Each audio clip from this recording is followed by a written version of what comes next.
Hello friends, my name is Isabella. Today we are recapping the Netflix series 1899, episode 2, so let's start the video. The second episode opens up with a dream. This time, it's Ike's, as we see him out in the woods when he hears a child singing a song in German. He calls for someone named Nina as he sees a house lit up with flames with a woman and a young girl standing in it. When he awakens, he's holding that ribbon he found in the Prometheus. Later on in the episode, while some of the sailors are talking about Ike behind his back, we learn that his wife set a fire to their house and she died, along with their daughters. As Mora begins looking after the boy from the Prometheus, sailors on the Kerberos are alarmed when they receive a message from the ship company that reads, "Sink ship." Mora and Ike reconvene and realize they have way more questions than answers, wanting to know where the boy came from and why he doesn't speak. After their trip to the Prometheus, Ike has been seeing and hearing things, which is disturbing to him.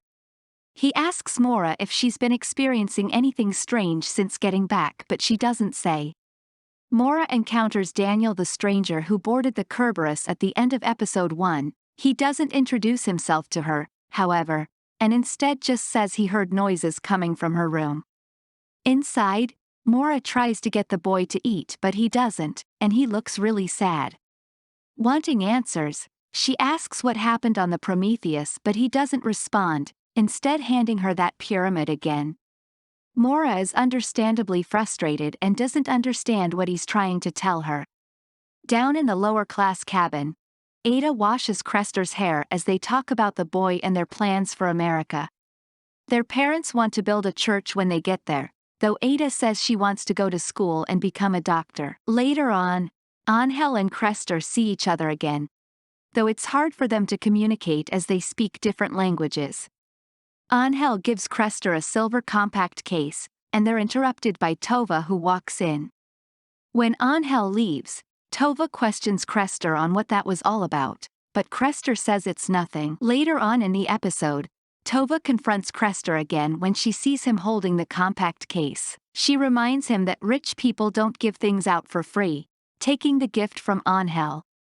Ike speaks with one of the sailors, asking if there was anything peculiar about the last sale of the ships. He needs to make an announcement to fill everyone in, but he really doesn't have much to say. Characters who are just meeting one another continue to interact, and in one scene, we see Lucian approach Ling Yi.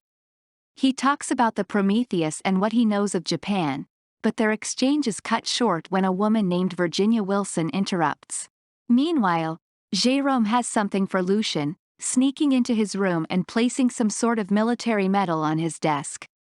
We don't know how these two men know each other yet, but we'll find out. Later on in the episode, Jérôme starts a conversation with Clemence and is then caught by some of the crew members who are after him for being a stowaway. Ike continues to hear singing through the hallways of the ship and he decides to follow the voice as he calls for Nina. He walks into one of the bedrooms and sees a fire in the fireplace and his family sitting around, sewing and reading. He's understandably freaked out by what he's seeing and his wife tells him that he's late. His daughter Nina tells him that her mom's dreams are back but she should be better soon. Ike tries to tell himself that none of this is real, and when he eventually wakes up he's in a hidden room under one of the floorboards. No one else is there, except one of those strange beetles. Curiously, the floorboard has a triangle drawn on it. Speaking of triangles, Mora discovers the boy has a small triangle tattooed on his neck, and though she continues to ask questions he doesn't give any. Instead, when she sees the tattoo he grabs her arm and makes a shushing gesture with his index finger to his lips. Ike bursts in and demands to know what happened on the Prometheus, though as expected, the boy doesn't talk. Mora walks Ike into the hallway so they can speak more freely, and Ike explains that he just somehow saw his dead family. He's interrupted by Oleg at his door.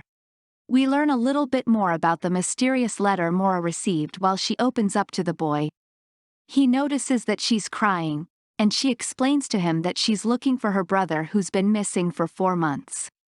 She believes he was on the Prometheus and now knows she's dead, saying he sent that letter to her. Secrets are uncovered during a scene between Angel and Ramiro in their room when we learn the two are not really brothers and Ramiro is not really a priest. Their heated argument turns sensual as they start kissing and making out. The passengers are called to the dining room, while Daniel places a beetle on the floor in the hallway. It's then we can see the carpet's print has triangles all over it. Ada eventually finds the beetle and begins following it, and it leads her to Daniel, who picks up the bug and puts it in his pocket. "I'm so sorry," he tells her. Over in the dining room, Ike announces to everyone that they'll be turning the ship around so they can tow the Prometheus back to Europe. As expected, everyone's really angry, but Ike explains they don't have enough coal to tow it all the way to their destination.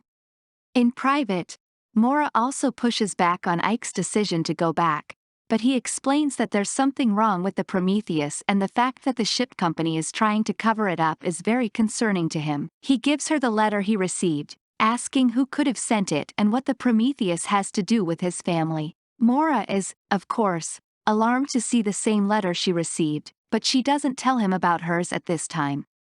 Instead, she urges Ike to rethink, and though he apologizes to her, he says he's still turning the ship around. The crew openly talks with one another about how much they disagree with Ike, questioning if they should just sink the Prometheus themselves. One of the sailors, Franz, sees something concerning and goes to talk to the captain. They've got a new telegram and the message is just triangles over and over. Ike walks out on the deck and sees passengers gathered around Ada, who is laying on the floor dead. In his room, we also see that Daniel has a photo of Maura, meaning his connection to her is bigger than it seems. As the episode comes to a close, we watch as Ike looks up and the frame changes, revealing someone watching several of the characters on multiple TV screens.